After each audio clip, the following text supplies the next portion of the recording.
Kevin Mitnick was probably the world's most notorious cyber thief when he was captured in 1995 and sentenced to 5 years in prison.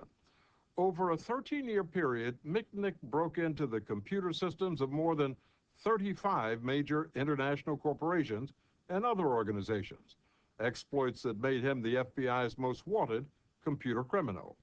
When we first sat down with Mitnick in January of 2000, just before his release from federal prison, he told us that he saw himself not as a devious criminal, but more like a merry prankster.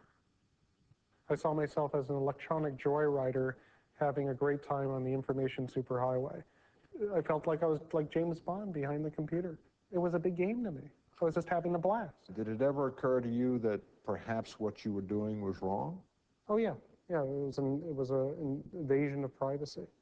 You know, going and getting access to other people's information is obviously a gross invasion of privacy, and it is wrong. And that didn't bother you? At the time I was doing it, no. What Mitnick was doing was breaking through the highly sophisticated computer defense systems that companies use to protect their trade secrets, which he repeatedly stole. His list of victims reads like a who's who of big business. They include Motorola, Sun Microsystems, Nokia, and software maker Novell. All told, the companies estimate Mitnick cost them $300 million in damages. I believed I caused some damage, but nowhere near that number. I was an accomplished computer trespasser. I don't consider myself a thief. I didn't deprive these companies out of their software. I merely made a copy without doing anything more with it. You stole it. I copied it without permission. Yeah, that's stealing. That's stealing, Kevin. That's stealing. I didn't use it for financial gain, nor did I cause any harm. Beyond his skills as a computer hacker, what also made Kevin Mitnick so effective, according to the FBI, was his phenomenal ability to obtain confidential information from corporations by phoning unsuspecting employees and simply asking them for it. It's known as social engineering. How would you describe social engineering? Well, basically lying on the phone, manipulating or conning information out of people over the telephone. So you were a good con man? Yeah, I was successful. Mitnick was hacking and conning his way into corporate computer systems 10 to 12 hours a day. And while he held down legitimate jobs working with computers, he says hacking was like an addiction, which eventually became the most important thing in his life. At one point, Kevin, you got married, right? Yeah, in 1987. Didn't work? Well, no. I mean, initially it was great. You know, I loved her very much. But you know, what really broke up the marriage was I kept going back to my hacking, and it became a higher priority. By the age of 25, Kevin Mitnick had been arrested 3 times for computer fraud. In 1989, he spent a year in jail. He was then placed on probation and ordered to receive counseling. He attended a 12-step program for his apparent addiction to hacking. It didn't work. He continued hacking. A warrant for his arrest was issued, and he became a fugitive, the FBI's most wanted cyber criminal. For more than 2 years, no law enforcement agency could catch him as he hacked his way across the country, assuming new identities. But eventually, the FBI was able to track him down. And in the middle of the night on February 15, 1995, a team of FBI agents knocked on Kevin Mitnick's door, where he was living under an assumed name. I think the guy goes, "Are you Kevin Mitnick?" I go, "No." I said, "Go look on the mailbox. You got the wrong apartment." And then he brings out this wanted poster of Kevin Minick, right? And he's like, he goes, "Well, isn't this you?"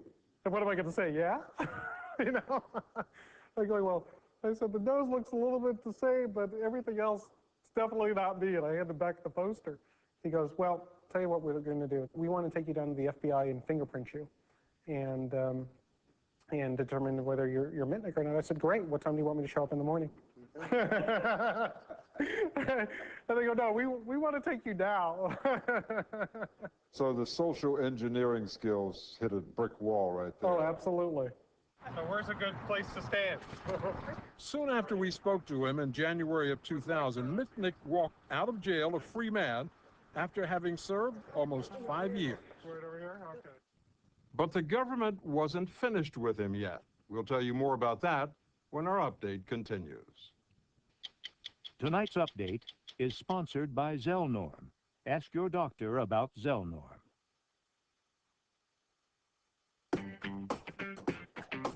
Millions of women have tried fiber, even laxatives, but they didn't go far enough to help all their symptoms. If you have recurring abdominal pain or discomfort, bloating, and constipation, you may have IBS with constipation. Fortunately, there's a proven medicine that works at the source of the problem to relieve all three symptoms. Prescription Zelnorm. Unlike fiber and laxatives, only Zelnorm helps coordinate the nerves, muscles, and fluid in your GI tract so it starts functioning more normally, and you can start feeling better. Zelnorm is only indicated for women. You should not take Zelnorm if you have a history of diarrhea, kidney, liver, or gallbladder disease, intestinal blockage, or adhesions. If you get new or worse abdominal pain, blood and stool, bad diarrhea, or diarrhea with cramping, gaining, or dizziness, stop taking Zelnorm and tell your doctor. Ask your doctor about getting relief with Zelnorm. Zelnorm, be yourself again. As part of his probation, Kevin Mitnick's access to computers was severely restricted. His career prospects were uncertain. That is, until the federal government came looking for him once again. But this time he had no reason to run because they wanted his help. My name is Kevin Mitnick. I appear before you today. I was released from custody January of 2000. Just a few months later, I was invited to testify before Congress. What you're telling us is that all of our systems are vulnerable, both government and private. Absolutely. And after that, a lot of businesses, I guess from seeing me on C-SPAN, were interested in having me speak about security. And so a new career was born. This is a video Mitnick uses to market himself to potential clients. But as a lot of you probably already know about my past, I was involved in computer hacking. The purpose of my public speaking is to raise awareness to what the security threats are, how the bad guys operate, and what you could do to protect yourself. There's the old adage, it takes a thief to catch a thief. Mitnick maintains he no longer does any illegal hacking, but that hasn't stopped him from playing a hacker on TV. We had Kelvin give someone access to a bogus website. Appearing on an episode of Alias. And in real life, Mitnick freely admits that he's still breaking into other people's computer systems. But these days, he insists it's by invitation only, and it's legal. I'm an ethical hacker today. And what I do is I essentially get paid to hack ethically to find security vulnerabilities in my client's systems and notify them so they can fix them. No longer on probation, Mitnick is not only busy consulting and speaking, he's also written a book on computer security and is working on a second. Kevin Mitnick has grown up. Took a little while, but I finally did.